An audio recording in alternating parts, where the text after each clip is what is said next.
Nasi paipon.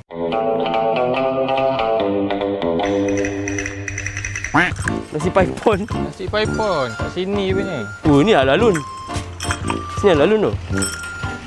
Bila kita kayuh basikal dalam pulau ni, baru kita boleh rasa yang sebenarnya pulau ni agak besar. Penat juga lah. Daripada jambatan pertama ke jambatan kedua ni boleh mengambil masa dalam 10 minit ke 20 minit kita buat kayuh basikal. Tapi pemandangan kat sini memang orang kata win lah. Memang sangat cantik. Dan kita akan lalu juga dekat resort-resort yang bersebelahan dengan resort yang kita duduk tu. Cumanya resort ni pun tak ada orang. So pulau besar ni kalau korang cari trip yang private memang best lah. Sebelah tu. Sini. Boleh bang. Abang cuba potong.